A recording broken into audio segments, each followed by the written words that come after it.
Vamos falar do Oscar, né? Ontem muita gente, muitos brasileiros ali acompanhando com emoção, eu entre eles, né? Acompanhando ali a expectativa para o desempenho do Brasil. E levamos um Oscar de melhor filme internacional com o Ainda Estou Aqui. Nós estamos com o Felipe Aureyuk. Ele é cineasta, crítico de cinema. Vamos conversar com ele. Oi, Felipe, bem-vindo, boa noite. Boa noite, Tânia. Obrigado aí pelo convite. Ah, eu que agradeço. É claro que a gente ficaria muito mais feliz se a Fernanda Torres tivesse ganhado o prêmio de melhor atriz, né? Que a gente estava nessa expectativa. Seja como for, a gente trazer uma estatueta do Oscar é inédito, é maravilhoso, né? É uma grande conquista, né, Felipe? É uma conquista que demorou quase um século, né? Literalmente. Esse ano foi a 97ª cerimônia do Oscar, e até então nem nenhuma produção brasileira tinha ganhado e nem nenhum profissional brasileiro jamais tinha ganhado, né? Então, assim, foi uma coisa gigantesca que aconteceu, uma noite histórica, e acho que ficou ainda mais gostoso pelo fato de ter sido em pleno domingo de carnaval, né? Eu acho que teve um tempero especial aí. É, a gente até colocou a reportagem aqui sobre o Rio de Janeiro, até pararam, quer dizer, pararam, né? Durante a transmissão lá na Marquês de Sapucaí foi anunciado para o público o nosso Oscar, né? Porque É. realmente foi um momento assim que todos os brasileiros estavam envolvidos. É claro que tem também uma discussão política, porque é um tema sobre a ditadura, então teve parte dos brasileiros que estavam torcendo contra. Mas que aspectos do Ainda Estou Aqui você destaca para que ele tenha trazido esse Oscar aqui para nós? Eu acho que o principal ponto aí dele ter conseguido ter um momento muito crescente em termos de aceitação é a história universal, sabe? Ele é fácil de ser aceito em qualquer cultura. Porque, assim, por mais que a gente tenha um pano de fundo aí que é muito sensível para nós brasileiros, em função do nosso contexto político e de tudo que a gente atravessou como país lá nas décadas de 60 e 70, mas é a história de uma mulher, né? Na verdade, é a história de uma mulher que precisa reconstruir a sua vida e tentar juntar os cacos depois de ter sua vida destruída da noite para o dia, porque ela perde o marido, que era o sustentáculo ali, né? Que era o grande a sustentação daquela família, né? Então ela da noite para o dia passa a ter que cuidar dos filhos sozinha, sendo vigiada e tudo mais. Então é uma história de uma muito humana, é uma história que toca muito o coração das pessoas. Ela tem como uma protagonista a Eunice, né, interpretada brilhantemente pela Fernanda Torres. Então, assim, independente do contexto político, é uma história muito forte que é capaz de tocar os sentimentos, os corações de qualquer membro de qualquer país. Eu acho que isso aí foi crucial, essencial para o filme ser tão bem absorvido, aceito e ter Sim. crescido no momento certo. É uma história muito bem contada e universal, né? A dor de uma família, de uma mulher, né?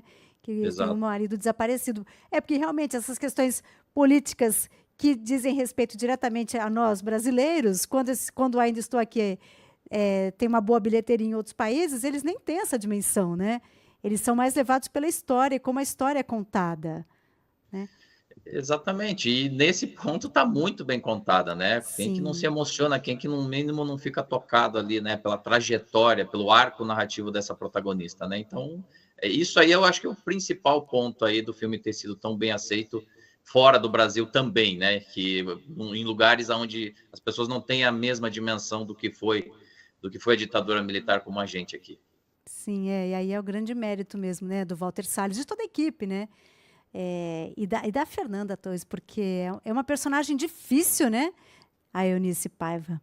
Nossa, eu tinha tanta certeza que a Fernanda ia ganhar esse prêmio de melhor atriz, porque ela faz uma coisa tão difícil, né? Que é fazer uma dor contida e a gente saber que tem uma dor contida. É difícil, é mais fácil fazer uma dor explícita, né?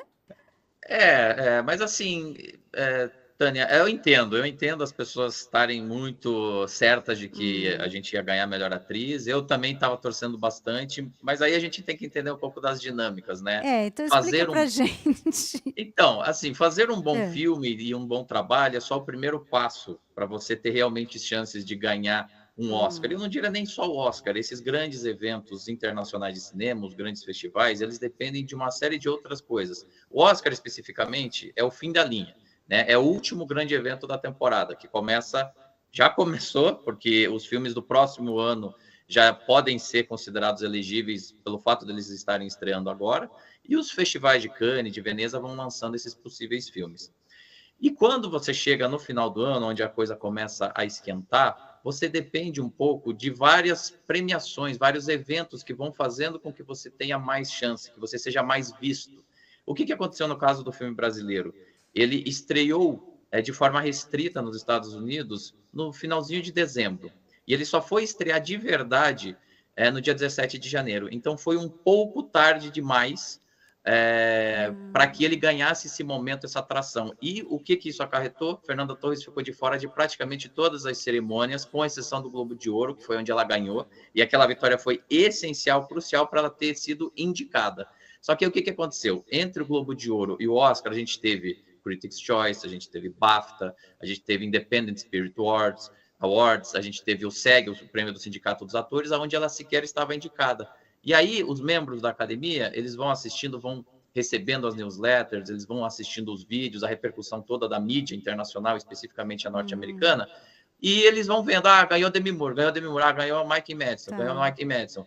E a Fernanda Torres não estava aparecendo. Então, assim, pra gente que é brasileiro, delicioso. Ganhamos o Globo de Ouro, a gente já ficou cheio de esperança. Sim. Mas numa análise assim mais fria, era bem mais difícil realmente vencer. Entendi, tecnicamente. E ela não estava nessas outras premiações, porque na sua avaliação o filme entrou com atraso em cartaz nos Estados Unidos? E por que entrou com atraso? Sabemos? Então, sabemos. Por quê? Porque, bom, primeiro, tem dois movimentos aí. Primeiro que a distribuidora responsável pelo filme é a Sony Pictures Classics, que comprou os direitos de distribuição internacional, inclusive nos Estados Unidos, junto com um outro filme chamado O Quarto ao Lado, que estreou junto com o filme brasileiro no Festival de Veneza. Acontece que O Quarto ao Lado é o primeiro filme do Pedro Almodóvar falado em inglês. Tem a Tilda Swinton no elenco, tem a Julianne Moore, que são duas atrizes que já ganharam o Oscar no passado. Então, a distribuidora primeiro apostou mais nesse filme do que no filme brasileiro. Ela falou assim, olha, aqui eu tenho mais chance de conseguir ganhar um Oscar. Só que esse filme acabou que eles perceberam que, putz, não está dando, não está ganhando tração, ele não está sendo tão falado, e aí mudou-se a estratégia. Então, vamos deixar um pouquinho esse filme de lado e vamos para o Ainda Estou Aqui. Só que quando começou esse processo, já era final de dezembro, já era início de janeiro, foi o suficiente para a gente ganhar melhor filme internacional, e que bom que isso aconteceu, mas se esse movimento tivesse acontecido um mês antes, aí eu acho que sim, a gente tinha uma chance muito grande de ganhar, inclusive, melhor atriz e até de ser indicado em outras categorias, roteiro, eventualmente até de direção. Legal você falar isso, hein, Felipe? Porque a gente acha que é exclusivamente por mérito, né? E vamos combinar que a Fernanda Torres, ela deu um show de atuação, né? Mas não é só isso, né? Tem todos os outros fatores. Agora, eu imagino que Demi Moore, a Carla Sofia com Emília Pérez, né? E Demi Moore com A Substância, o filme Wicked também tenham cumprido, até porque certamente tiveram mais apoio aí da distribuidora, né? Agora, não é uma surpresa a vencedora? A Mickey Madison, não que ela não seja boa, mas ela está chegando agora, né? Ela tem 25 anos. Eu não vou dizer surpresa, porque a gente sabia que era... A gente que acompanha, eu por exemplo, acompanho quase há 30 anos o Oscar, e estava muito entre Demi Moore e Mickey Madison, com Fernanda Torres correndo por fora, né? O que eu achei que aconteceria, que poderia dar Fernanda Torres, não era a favorita, mas poderia dar, porque a Demi Moore estava num filme de gênero, terror, tem muito membro da academia que não gosta, que tem uma certa repulsa a esse gênero, e Mickey Madison muito jovem ainda, né? 25 anos de idade, como você bem pontuou aí. E aí você pega uma atriz espetacular, como é o caso aí da Fernanda Torres em Ainda Estou Aqui, numa história universal, que a gente já falou aqui anteriormente. Então, assim, esses três nomes, qualquer uma que vencesse, estaria dentro do radar. Acho que só se fosse a Cynthia Erivo ou a Carla Sofia Gascon é que seria uma coisa completamente fora da curva. Eu não concordo, não teria sido a minha escolha. Eu acho que Se a gente tiver, já que perdemos, eu acho que para Demi Moore seria uma derrota assim menos dolorosa. Porque é isso, a Demi Moore, no filme A Substância, fala-se muito de etarismo, né? De como as Então, mulheres maduras elas são descartadas pela própria indústria. E foi exatamente o que aconteceu. A jovem. exatamente. Esse é o gosto que fica, né? Exato. Então, assim, é frustrante, eu acho que. E assim, isso mostra primeiro que eles gostaram muito do filme Anora, que foi o grande vencedor da noite, né? Ganhou 5 dos Sim. 6 prêmios, e em categorias super nobres, né? Filme, direção, atriz, roteiro. Então gostaram muito do filme, basicamente isso. Agora não dá para dizer que é uma completa surpresa, ela ganhou inclusive o BAFTA, o que mostra que tem um apoio da ala europeia, da academia, enfim. Então, assim, não chega a ser um choque, sabe? Entendi. E aí o filme Anora realmente foi o grande vencedor. E você acha justo que tenha sido, Felipe? Eu gosto do filme, eu não acho o melhor filme, assim, não seria a minha escolha, não acho ele o melhor dos 10 ali que estavam indicados, mas eu não desgosto também. Ele é um filme que já vem validado por outras premiações, ele ganhou a Palma de Ouro em Cannes, inclusive é a terceira vez na história que isso acontece, que um filme ganha a Palma de Ouro no Festival de Cannes e depois ganha o Oscar de melhor filme. Aconteceu com o filme Marte, 1955, Parasita, 2018, e agora a Nora. Então, assim, é um filme bom e eu acho que a coisa legal desse filme, né, para mim, a parte boa desse filme, além dele ter sido feito com muito pouco recurso, É. e o Sean Baker falou isso nos discursos dele, viva o cinema independente, né, vida longa ao cinema independente. Primeiro, isso mostra que realmente o quadro de membros da academia tem se modificado muito nos últimos 10 anos. Então, você ter um filme como esse, que custou 6 milhões de dólares, que não é nada para a realidade dos grandes estúdios norte-americanos, ganhando tantos prêmios importantes, mostra que houve, de fato, uma mudança nos quadros da academia. E aí eu vou aproveitar para ressaltar, Tânia, que além de a Nora ter sido o grande vencedor da noite, você teve para melhor animação uma animação super independente feita na Letônia, o Flow, né, que ganhou a melhor longa-metragem de animação. O próprio filme brasileiro ter vencido o filme internacional, vamos lembrar que o principal concorrente é um filme que tinha 13 indicações e que tinha milhões e milhões e milhões de dólares da Netflix fazendo campanha e promovendo esse filme. Então, quer dizer, existe já uma mudança bem clara aí no perfil desses votos. Nem sempre a gente vai ver isso em todas as categorias, mas ficou claro para mim, né, que a Nora foi o maior vencedor da noite de ontem, seguido de O Brutalista, que é outra produção independente, Eu ia te filmada falar disso. na Hungria e que ganhou 3 Oscars também. O próprio Emília Pérez é um filme também francês, ou seja, sequer americano é. Então, quer dizer, a maior parte dos prêmios foi para esse cinema mais independente, para esse cinema mais. Eu não gosto de usar a palavra alternativo, porque são filmes que vêm circulando, mas de cinemão mesmo, foram 4 prêmios, né? 2 para o Wicked, que é o musical baseado aí na fábula do Oz, Mágico de Oz, e 2 para o Duna, parte 2, que aí sim, é uma mega produção de ficção científica. Você acha que a academia está se abrindo mais para além até aquele padrão de filme americano que a gente conhece? Com certeza, com certeza. E aí eu falo sem medo de errar, porque se a gente pegar os últimos vencedores do Oscar, né, a gente vai ter ano passado que, ok, era um filmão, né, era um desses filmes da indústria, Oppenheimer, né, que foi o vencedor, mas se a gente for voltando um pouquinho mais, uma barreira gigantesca foi quebrada no ano de Parasita, né, o primeiro filme falado numa língua que não a inglesa, vencer melhor filme.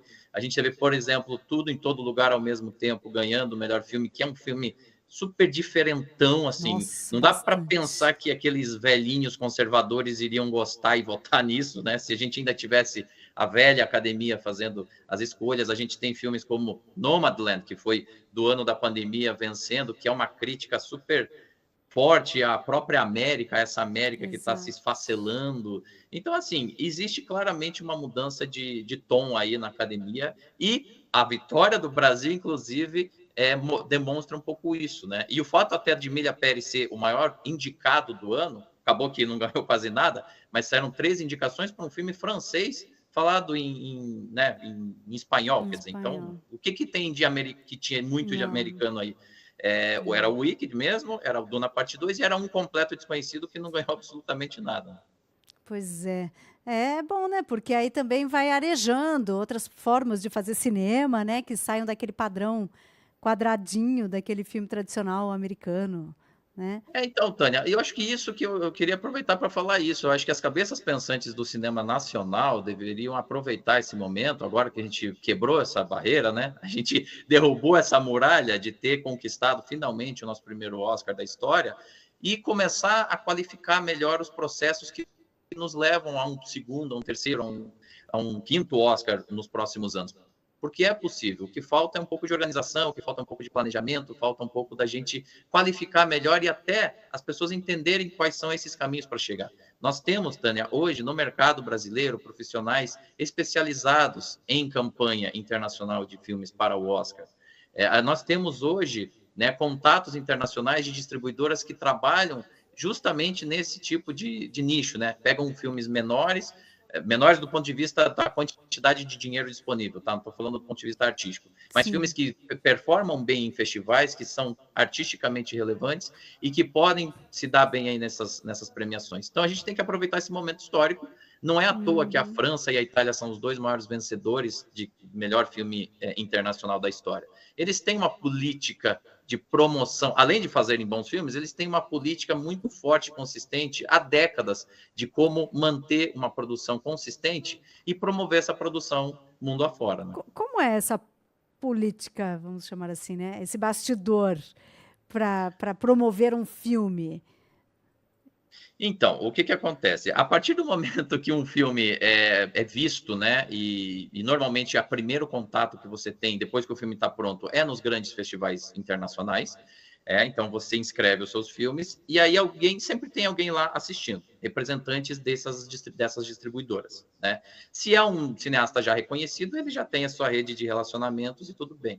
Mas quando não é o caso, fica mais fácil. Mas quando não é o caso, aí você normalmente passa por esses festivais. Aí você vai num grande festival desse, Festival de Roterdã, Festival de Cannes, Festival de Veneza.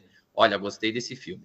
A partir do momento que você consegue um parceiro para distribuir internacionalmente, e principalmente nos Estados Unidos, aí você passa a montar uma estratégia para fazer com que aquele filme seja assistido pelas pessoas. Só para você entender, Tânia, são mais ou menos 10 mil membros da academia que votam, né? Tanto para os indicados, depois para os vencedores.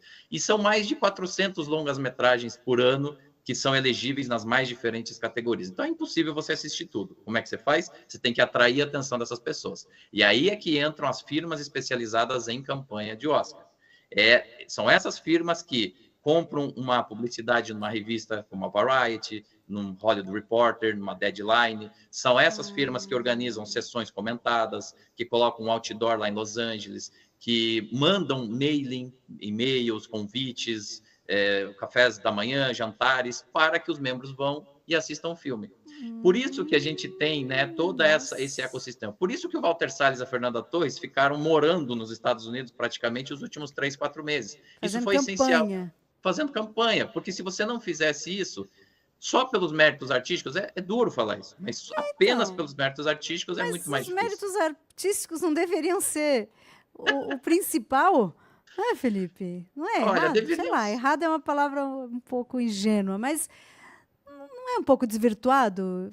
E imagino que seja um dinheirão, né, para fazer toda essa campanha.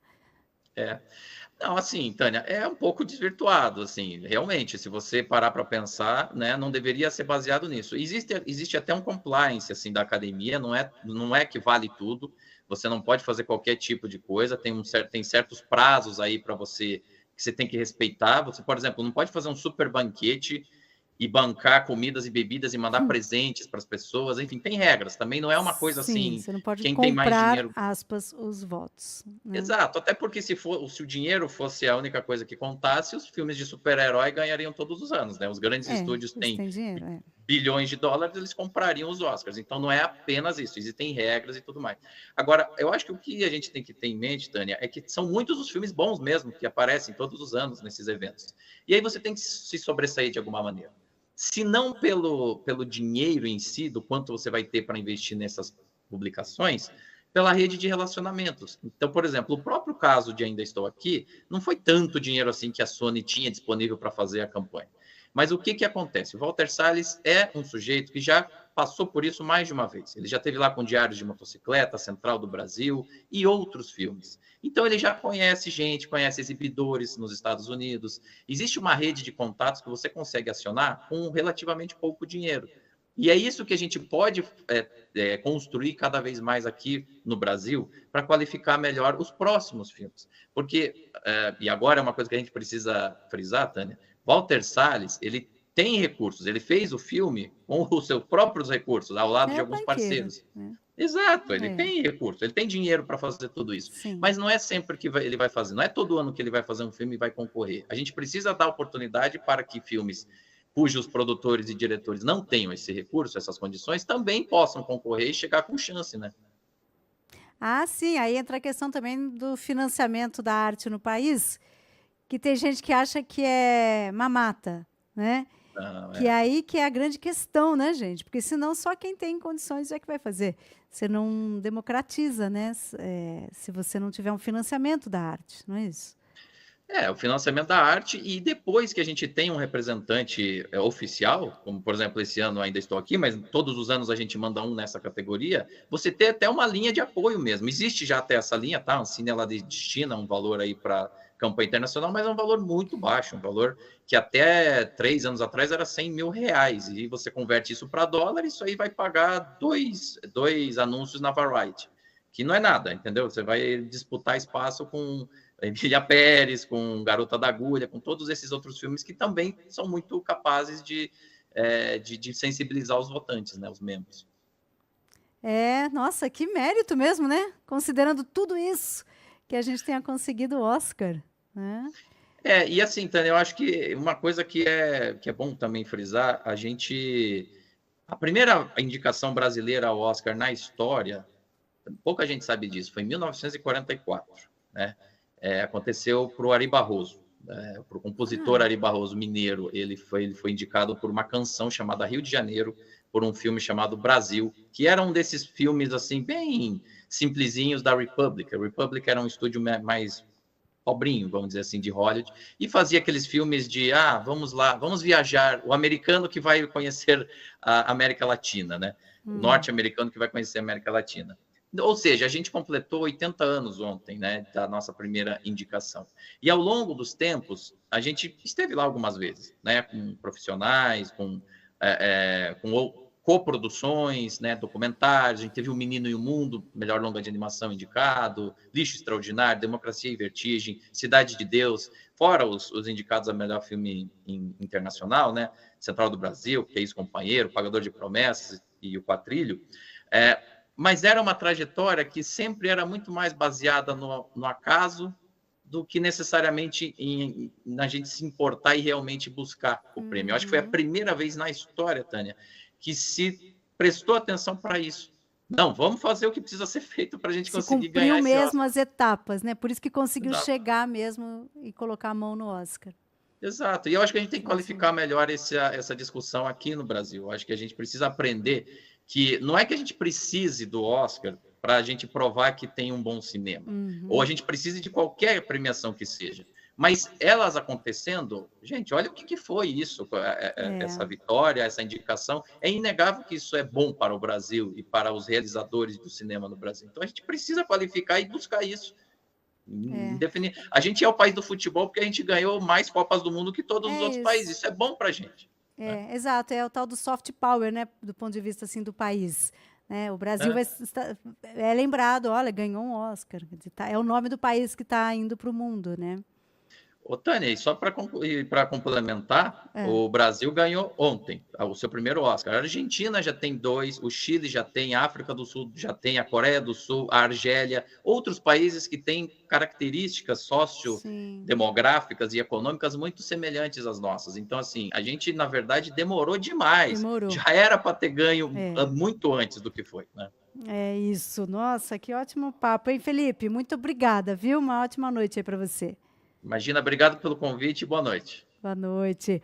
O Felipe Aureiuc, ele é cineasta, crítico de cinema aqui, comentando conosco sobre o Oscar, o Day After do Oscar. Agora são 11h03.